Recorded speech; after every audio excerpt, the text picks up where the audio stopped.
नमस्कार दोस्तों, आज के हमारे इस वीडियो में हम आपके लिए माता लक्ष्मी की एक छोटी सी कहानी लेकर आए हैं। एक समय की बात है, एक बूढ़े से सेठ जी थे। उनके घर में पीढ़ियों से धन ऐश्वर्य प्रचुर मात्रा में था। वो अथाह धन संपत्ति के स्वामी थे, परंतु लक्ष्मी जी का स्वभाव तो चंचल है, आज यहाँ तो कल वहाँ। जब उनका मन सेठ के घर से भर गया तो वो किसी दूसरे के घर जाने को ललाहित हो गई। एक रात लक्ष्मी जी सेठ जी के सपने में आती हैं। सेठ जी ने देखा एक लाल वस्त्रों में सजी धजी सुंदर स्त्री उनके घर से निकलकर बाहर जा रही है। सेठ जी उनसे पूछते हैं, हे देवी, आप कौन हैं? मेरे घर आप कब आई और अब मेरा घर छोड़कर आप कहाँ जा रही हैं? वो देवी बोली, मैं तुम्हारे घर की वैभव लक्ष्मी हूँ। कई पीढ़ियों से मैं तुम्हारे घर में निवास कर रही हूँ, परंतु अब मेरा यहाँ से मन उचट चुका है। अब मेरा समय यहाँ समाप्त हो गया है, इसलिए मैं ये घर छोड़कर जा रही हूँ। परंतु मैं तुम पर अत्यंत प्रसन्न हूँ, क्योंकि मैं जितने समय तुम्हारे पास रही तुमने मेरा सदुपयोग किया। संतों को घर में आमंत्रित करा, उनकी सेवा करी, गरीबों को भोजन कराया, धर्मार्थ कुएं बनवाए, गौशाला व प्याऊ बनवाई, कुंवारी कन्याओं के तुमने विवाह करवाए।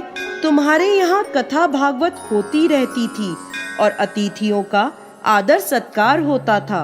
अब जाते समय मैं तुम्हें वरदान देना चाहती हूँ, तुम जो चाहो मुझसे मांग लो। अब सेठ जी सोचते हैं कि मैं अकेला क्या वरदान मांगू, मेरी 4 बहुएं हैं, उनसे सलाह करके वरदान मांगूंगा। आज तो मैं माता रानी से समय ले लेता हूँ। तब सेठ जी लक्ष्मी जी से बोले, माता, मेरी 4 बहुएं हैं, मैं उनसे सलाह मशवरा करूंगा, फिर आपको बताऊंगा कि मुझे क्या वर चाहिए। लक्ष्मी जी बोली, ठीक है, मैं कल फिर आऊंगी, तब तुम मुझसे अपना वर मांग लेना। ऐसा कहकर लक्ष्मी जी अंतर ध्यान हो गईं। अब सेठ जी ने सुबह उठते ही 4 बहुओं को बुलाया और उन्हें अपने सपने के बारे में बताया और उनसे सलाह मांगी। सेठ जी की सबसे बड़ी बहू बोली, पिताजी, आप माता लक्ष्मी से अन्न के गोदाम भरवा लो, ताकि अपने कभी भी खाने पीने की कोई कमी ना हो।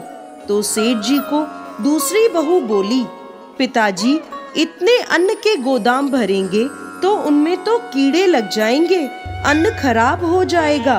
तो पिताजी, आप माता लक्ष्मी से सोने चांदी की तिजोरियां भरवा लो। सेठ जी सोच में पड़ गए। इतने में तीसरी बहू बोली, पिताजी, आप तो हम चारों के लिए धन से भरे 4 महल मांग लो, खूब पैसा होगा, आने वाली हमारी पीढ़ियों के पास भी कमी नहीं होगी। उन तीनों की बात सुनकर छोटी बहू सोच में पड़ जाती है। वो थोड़े मध्यम वर्ग के परिवार की बेटी थी, पर वो धार्मिक प्रवृत्ति की थी, तो बोली, पिताजी, लक्ष्मी जी को अगर जाना है तो वो जाएंगी, फिर धन संपत्ति कुछ भी नहीं टिकेगी, और अगर टिक भी गई तो हमारी आने वाली पीढ़ियां उसे देखकर आलसी और अहंकारी हो जाएंगी। इसलिए पिताजी, आप लक्ष्मी जी से कहें कि अगर वो जाना चाहती हैं तो अवश्य जाएं, किंतु हमें ये वरदान दें कि हमारे घर में सज्जनों की सेवा पूजा होती रहे, हरि कथा होती रहे, मेहमान आए तो उनका आदर सत्कार हम कर सकें और परिवार के सभी सदस्यों में प्रेम बना रहे, क्योंकि अगर प्रेम होगा तो कोई तकलीफ भी होगी तो सब मिलकर उसे काट लेंगे। सेठ जी को छोटी बहू की बात समझ में आ जाती है। दूसरे दिन रात को लक्ष्मी जी वापस सेठ जी के सपने में आती हैं और पूछती हैं, तुमने अपनी बहुओं से सलाह मशवरा कर लिया?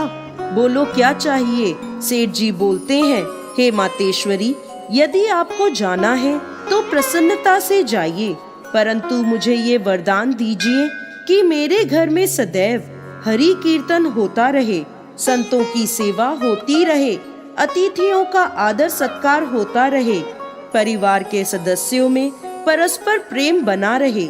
ये सुनकर लक्ष्मी जी चौंक जाती हैं और कहती हैं, ये तुमने क्या मांग लिया? जिस घर में हरि कथा होगी और संतों की सेवा होगी, वहाँ तो साक्षात नारायण निवास करते हैं, और जहाँ नारायण निवास करते हैं वहाँ तो मेरा निवास होता है। ये वरदान मांगकर तुमने मुझे हमेशा के लिए तुम्हारे घर में रहने के लिए विवश कर दिया। ऐसा कहकर लक्ष्मी जी सेठ के घर में वापस विराजमान हो गईं।